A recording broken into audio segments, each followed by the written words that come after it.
I read? Yeah, please.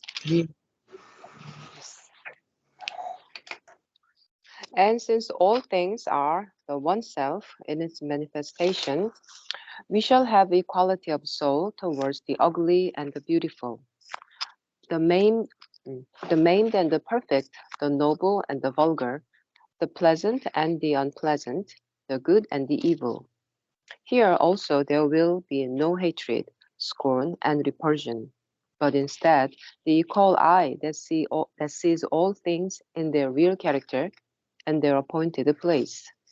For we shall know that all things express or disguise, develop or distort, as best they can, or with whatever defect they must, under the circumstances intended for them, in the way possible to the immediate status or function or evolution of their nature, some truth or fact, some energy or potential of the divine necessary by its presence in the progressive manifestation, both to the whole of the present sum of things and for the perfection of the ultimate result. That truth is what we must seek and discover behind the transitory expression, undeterred by appearances, by the deficiencies or the disfigurements of the expression. We can then worship the divine forever, unsullied, pure, beautiful, and perfect behind its masks. All indeed has to be changed, not ugliness, not ugliness accepted, but divine beauty, not imperfection taken as our resting place, but perfection striven after, the supreme good made the universal aim and not evil. But what you do has to be done with a spiritual understanding and knowledge, and it is a divine good, beauty, perfection, pleasure that has to be followed after, not the human standards of these things. If we have not equality, it is a sign that we are still pursued by the ignorance. We shall truly understand nothing, and it is more than likely that we shall destroy the old imperfection only to create another. For we are substituting the appreciation of our human mind and desire soul for the divine values. Yeah. Okay. So we'll go through each sentence and see whether it is clear. Okay. Yes. So, good morning, everybody. Sorry for the delay. My computer is giving trouble. I'll have to get it repaired. Morning, Okay. So, equality and the annihilation of ego. Now, and since all things are the one self in its manifestation, we shall have equality of soul towards the ugly and the beautiful, the maimed and the perfect, the noble and the vulgar, the pleasant and the unpleasant, the good and evil. So we have to understand this correctly. It doesn't mean to say that we accept all happily. It means that they will not affect us.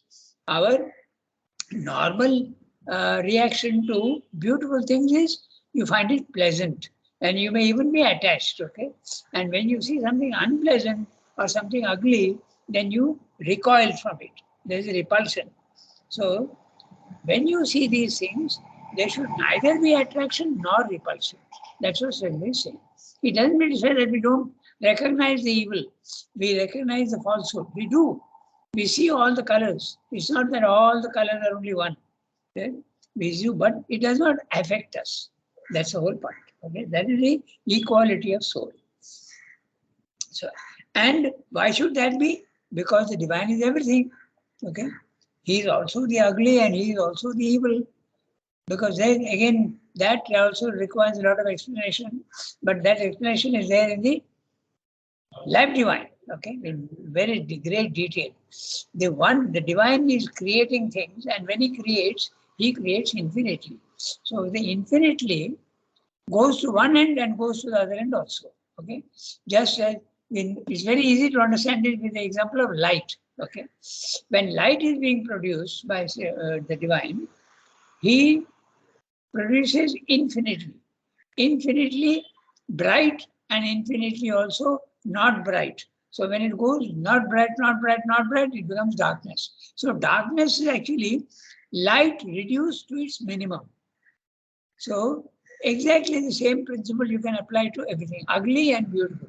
Beautiful is one end and the ugly is another end. It's the same. The vibrational quality is the same in both, and it's only two poles. So you have to be absolutely equal to both to escape. Because these things are, if you don't have equality, you will get attachment, and attachment will give you ego, and there will be attachment and desire will come. So that's what Swami is saying. Since all things are the one self in its manifestation, the one self is there, but in the manifestation, there are many. So all things are really the divine only in manifestation. We shall have equality of soul towards the ugly and the beautiful, the maimed and the perfect, the noble and the vulgar, the pleasant and the unpleasant, good and the evil. Sometimes you may have to reject the ugly and the evil, but you have to do it with a calm spirit without any disgust. Okay? When you are rejecting the evil, nobody is saying that you accept the evil happily. Okay? That's important. You have to reject the evil, but you don't do it with a disgust and a hatred. You do it absolutely as something that needs to be done. That's all. Oh, I have to remove this, I'll remove it. You have to even burn it out if you want, but without any reaction inside. Inside, your consciousness will be absolutely calm and quiet. Okay? No disturbance at all. Here also, there will be no hatred, scorn, and repulsion. But instead, the equal eye that sees all things in their real character and their appointed place. Now look at that. Mother always says this, that there is nothing wrong in the universe. Only it doesn't have its place. You put everything in proper place. The whole universe is an integrated whole. It's not bits and pieces. It's an integrated whole, and everything has got a purpose. Okay. Then you may ask also, what is the purpose of evil? Okay. When you see evil, in the beginning there is a disgust, and you want the opposite. So if evil is not there, you will not want the opposite. So it has also got a function. Okay. That's the whole point. This is very summarily, we are just giving the idea. Okay. The discussion can go for a very long time. Yes, tell me. This will come only at the spiritual level, no, not at Yes. our level at all. Absolutely, absolutely. But if you want to do yoga, you have to start applying this. And that is, spiritual level starts when you have already reached the equality of soul. That is the spiritual level. Everything, all this what he's telling you is to reach the spiritual level. By definition, the spiritual level starts after you have got equality of soul. It doesn't start before. Before that, you are not a spiritual man, you are a sadhak. You are attempting to do. A sadhak is one who is attempting to go to the spiritual level. Okay? So all this is advice for those who want to get an equal soul. Okay? So here also that we read just now, there will be no hatred, scorn, and revulsion.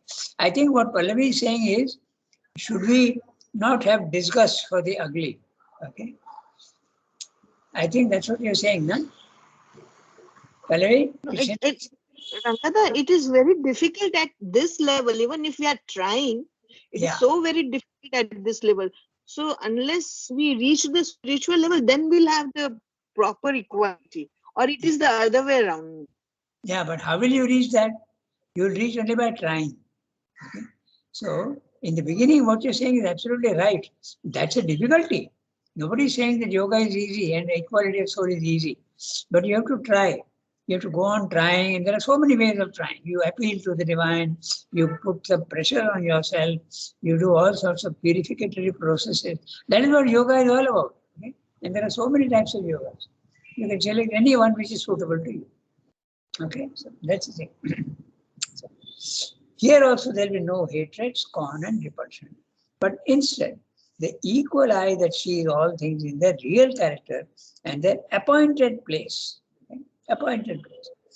For we shall know that all things express or disguise, develop or distort, at best as they can, or with whatever defect they must, under the circumstances intended for them. See, even in the physical world, you have the sun and it gets covered up. So the sun is there and it gets covered up. And this truth is there in psychological level also. Okay, the ugly is covering up the beautiful. So you have to understand that. So, as best as they can, under the circumstances intended for them. So everything, there's an intention in everything. In the way possible to the immediate status or function or evolution of their nature. Some truth or fact, some energy or potential of the divine, necessary by its presence in the progressive manifestation of the whole of the present sum of things and for the perfection of the ultimate result. So even the opposites, okay, they have their function because they impel you towards the right thing. The wrong impels you towards the right. So suffering will make you get rid of suffering. You will want to get over it. That effort to get over it will not be there if suffering is not there. So it has a function. Even the asuras, they have a function. Okay, they are the ones when you are doing yoga. Okay, and some imperfections are left. The asuras will point those out to you. Okay, they will discourage you, but that discouragement will show you that, oh, this imperfection is still there in me, and then you can try to correct it. In fact, it is called the, like mother was saying in French, les censeurs, like the censor board. Okay, they point out to you what is to be changed. Okay, so if you see it in that way, then it makes a lot of sense. Okay. In the Vedas also, that's why they are called the ones who are not helping you, retarding you. But that is a function. They are pointing out to you what the defects are. Instead of getting depressed, one should actually try to get rid of them in a very quiet manner. I read the next sentence. That truth is what we must seek and discover behind the transitory expression. The transitory expression, beautiful and good. Okay, they are beautiful and ugly, truth and falsehood. These are all the transitorynesses. Even the truth in the physical world is transitory. You have to go beyond both and get that which is the essence of all these things. Undeterred by appearances, by the deficiencies or the disfigurements of the expression in the physical world. The divine is the expressor. He is expressing himself in the universe. So the universe is the expression. Just like the poet is one who is expressing himself through his poetry. So the universe is nothing but the expression of the divine. We can then worship the divine forever unsullied, okay, pure, beautiful and perfect behind his masks. That is also one thing we must remember. That which is ugly, if you penetrate deep and not remain on the surface, you will see that the divine is there also. And he is masking himself. All indeed has to be changed. Not ugliness accepted, but divine beauty. There you are. Ugliness is not to be accepted. It has to be rejected. But it must not give you, as I said, it must not give you disgust, nor should it give you hatred for it. Calmly, quietly, you have to set it right. Just like if you have got your bicycle has suddenly gone wrong, you shouldn't get upset. You just go to a mechanic to get it right without emotion. So that's exactly the same thing you have to do. Something is wrong, set it right. Get it repaired. Okay, without being upset. All indeed has to be changed. Not ugliness accepted, but divine beauty. Not imperfection taken as our resting place, but perfection striven after. Okay? The supreme good made the universal aim and not evil. So rejection is there. but not with disturbance. That's the whole point. Like Arjuna, he gets so disturbed when he sees that he has to kill people. He has to continue the action dictated by the divine, but without any emotion, without any emotional upset. But what we do has to be done with a spiritual understanding and knowledge. And it is a divine good, beauty, perfection, pleasure that has to be followed after, not the human standard of these things. This human standard is what normally happens, but that is the reason why you have to start trying to get samatha. Okay. If we have not equality, it's a sign that we are still pursued by the ignorance. We shall truly understand nothing, and it is more than likely that we shall destroy the old imperfection only to create another, a slightly better version of the evil you will create. For we are substituting the appreciations of our human mind and the desire soul for the divine values. So equality is a sign. So whenever you see that there is an upset, all this applies only to when you are trying to improve yourself and trying to do yoga. If you are not trying to do yoga, all these things don't apply at all. Okay. You must have motives, you must reject sometimes with even disgust if you are at a lower level. Because if you don't have disgust, the rejection won't be won't be entire and won't be full. Okay, so all this applies only when you're trying to improve yourself and get rid of all these values. Now we can go to the next one. Equality does not mean, there you are. Now he's going to explain what equality means. Not accepting good and evil, not accepting beautiful and ugly altogether. No, it's not that. So it's a very small para, somebody has to read. Sonki read last time. So now Archanadi, if she has the text and she is willing to read, she can.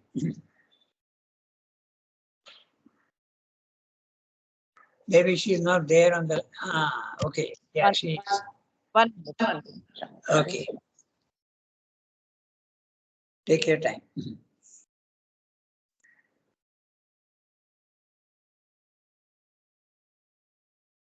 Equality? Yeah. Equality does not mean a fresh ignorance of blindness. It does not call for and need not initiate a grayness of vision and a blotting out of all hues. Difference is there, variation of expression is there, and this variation we shall appreciate far more justly than we could when the eyes were clouded by a partial and erring love and hate, admiration and scorn, sympathy and antipathy, attraction and repulsion. But behind the variation, we shall always see the complete and immutable who dwells within it, and we shall feel, know, or at least, if it is hidden from us, trust in the wise purpose and divine necessity of the particular manifestation, whether it appear to our human standards harmonious and perfect, or crude and unfinished, or even false and evil. Yeah. Very clear that equality does not mean that you are seeing ugly and beautiful are the same. No, they are not the same. But they should not have any effect on you. That's the whole point. Inside you are absolutely calm. Outside you reject the evil, but you accept the beautiful. The beautiful can be accepted and the ugly can be rejected. Okay. Not human persons, not ugly persons. No. You reject the ugliness, not the person. Okay, so that's what he's saying. It's a very small para, very clear, making the colors all are seen very clearly for what the colors are. They are not mixed up. Okay, that's what he's saying. Blotting out of all hues is used in image. Okay, so red is red, blue is blue, evil is evil, falsehood is evil, and there is the truth. We have to see each one in its own, correctly appreciate each thing, but not be affected by anything. We can now go to the next one. It's a fairly long one, about almost a page. If Pallavi has got the text, she can read. Yeah. Yeah? I have the text. Yeah.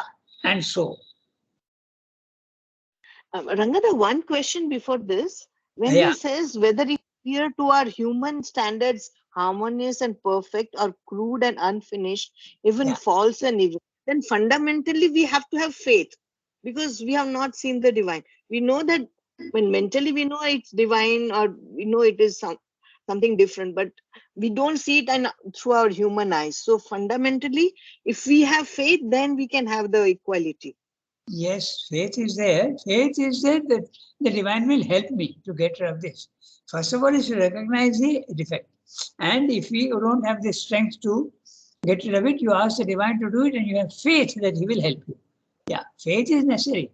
Faith is always necessary for everything, even for non-spiritual matters. You must have faith that you will succeed.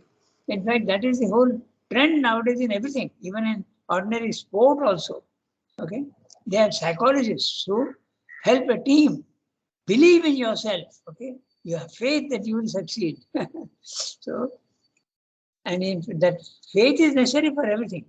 Okay, even scientists. Okay, so the famous case is there of so many scientists who go on trying, not discouraged by failure. Okay, uh, they know that they will succeed. Even if they don't know, that determination must be there. Faith must be backed by determination and persistence. Then it will happen. Ultimately, the divine will help, but you must not get depressed. Yeah, faith is necessary, of course. So, we start reading the next one. Yeah. Yeah, read. And so too we shall have the same equality of mind and soul towards all happenings, painful or pleasurable, defeat and success, honor and disgrace, good repute and ill repute, good fortune and evil fortune. For in all happenings we shall see the will of the master of all works and results, and a step in the evolving expression of the divine. He manifests himself to those who have the inner eye that sees, in forces and their play and results, as well as in things and in creatures. All things move towards the divine event.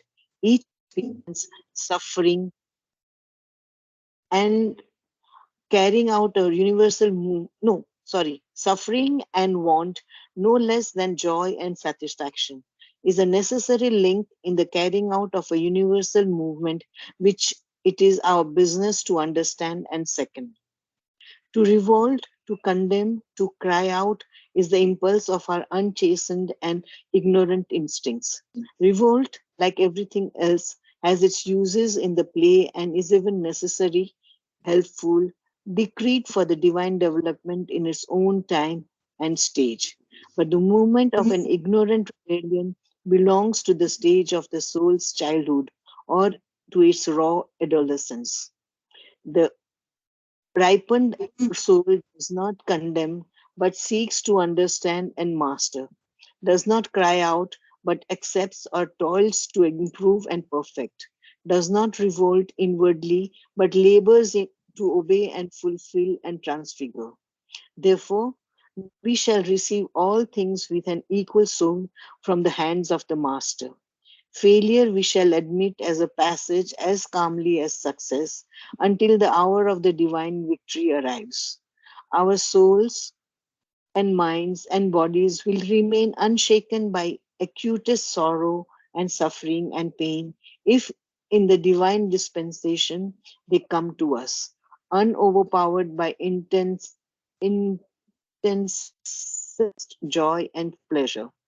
Thus, supremely balanced, we shall continue steadily on our way, meeting all things with an equal calm until we are ready for a more exalted status and can enter into the supreme and universal Ananda. Okay, so very clear what he's saying, that everything has got its own place, even the revolt and all that has got its own place. When you are at a child level, Shabdo uses this image of the childhood of a soul, adolescence of a soul, and a ripened soul, adult soul. Very often he uses this in his writings, particularly in the synthesis he goes on. So what, as a child, what you need you won't need when you're an adolescent. And when you are an adolescent, you have to get rid of certain things which you won't need when you are a ripened soul. So everything has got it, even evil, as that's the reason why revolt, even disgust, all these things also have, even hatred. Okay, when you are unripe, you have to hate the wrong. Okay, but afterwards you realize that you have to reject the wrong without hatred. So that's a gradation that has to be reached. Okay, so let's read each sentence. And so too, we shall have the same equality of mind and soul. Now, look at that. The soul is the inner and the mind is the outer. So first of all, the inner has to become absolutely calm and quiet. Even our inner is not calm and quiet at all. Okay? So the inner, always the progress starts from the inner. Outwardly, you may not have equality, but inwardly you are absolutely calm. But that inward calm has to be made outward calm later on, but that comes later. Yes. And so too we shall have the same equality of mind and soul towards all things, all happenings, painful or pleasurable, defeat and success, honor and disgrace, good repute and ill repute, good fortune and ill fortune. Even ill fortune has got its own purpose. Okay? It is pushing you towards to get rid of the reasons for the evil fortune. For in all happenings, we shall see the will of the master of all works, the master of all works and results, and a step in the evolving expression of the divine. He manifests himself to those who have the inner eye that sees. If you can see subtly the truth behind things, that means you've already got the equality. In forces and their play and results, as well as in things and creatures. Everything, the divine presence is there in everything. All things move towards a divine event. Each experience, suffering and want, no less than joy and satisfaction, is a necessary link. So, very clearly, how it is a link, because suffering will take you to want you to get rid of it. Okay. Evil also, when you develop sufficiently, then you will not want to have evil. You will not go. So the negatives are pushing you towards the positives. Okay. So they have their function. And want, no less than joy and satisfaction is necessarily linked in the carrying out of a universal movement, which it is our business to understand. And second means to support, okay, to agree, to follow. Usually the word second is used in when there are propositions in a meeting. Somebody gives a suggestion and somebody says, I second it. That means I support it. Okay. I am the second one who supports this resolution. Is used in that sense. Support, agree, follow. To revolt, to condemn, to cry out is the impulse of our unchastened and ignorant instincts. Impure, unchastened, impure, and ignorant instincts. Revolt, like everything else, has its uses in the play and is even necessary, helpful, decreed for the divine development in its own time and stage. So that stage and time is very important. Okay? Then it is necessary. But what is necessary today will not be necessary tomorrow. That's why he keeps on saying that this principle is there in everything. Ego was the helper, ego is the bar. When you go up, then ego becomes the bar. Mind was the helper, then mind becomes the bar. Mind is helping you to become more human and more mental, more man. But the moment you see that thoughts are disturbing you, you have to silence your mind. You have to get rid of the mind and go beyond the mind. Everything, at every stage is a helper, and later on it becomes a bar. Okay, so revolt, like everything else, has its uses in the play and is even necessary, helpful, decreed for the divine development in its own time and stage. But the movement of an ignorant rebellion belongs to the stage of the soul's childhood or to its raw adolescence. He also used the word adult soul. The ripened soul, or the adult soul if you want, does not condemn but seeks to understand and master. You have to become master. You have to reject it, but calmly, without disgust and without rebellion. Does not cry out, but accepts or toils to improve the and perfect. Does not revolt inwardly, but labors to obey and fulfill and transfigure. Change it without getting upset. Therefore, we shall receive all things with an equal soul from the hands of the Master. Whatever the divine gives you, you accept calmly. That this is this surrender aspect. The whole Sri Aurobindo's yoga can be summed up with three processes. One is constant aspiration. The first, constant aspiration. Remembering the divine in everything. Eating, sleeping, playing, studying. Keep the divine in your mind. You start with every event and end with every event also, you remember. Second is surrender. Everything that happens to you, good fortune, ill fortune, okay, success, failure, you surrender to the divine and try to see the reason why it is happening. But don't get upset. Okay, surrender to the divine. But surrender does not mean that you surrender to everything. The third one is important, rejection. All that is an obstacle in you, you have to reject. The entire integral yoga of Sri Aurobindo can be summed up with these three processes. Constant aspiration or remembrance is the same thing. Or second is surrender without getting upset to anything. Accept and calmly see everything that's happening to you, objectively. Third, reject everything that is an obstruction to you. But you don't know what's an obstruction to you, so there also is a gradation. Whatever you can see is an obstruction, get rid of it. Reject it. So there also there are many things which you don't see. But slowly as you progress, you will be able to see. That's the whole thing. So, therefore, we shall receive all things with an equal soul from the hands of the Master.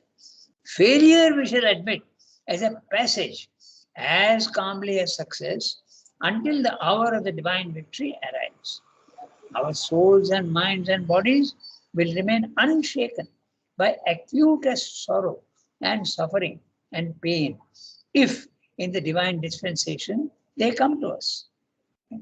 If the divine says that ill fortune will come to you, you accept it quietly, unoverpowered by intensest joy and pleasure.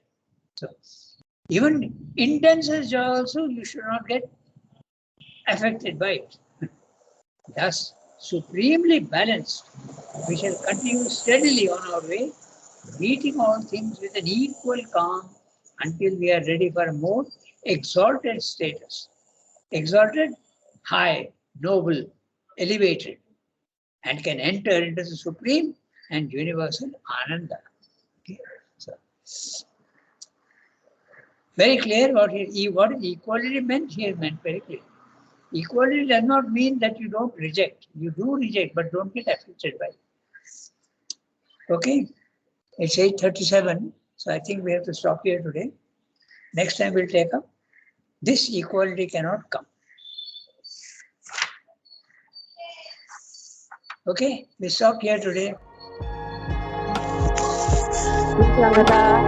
Okay, everybody. That's it.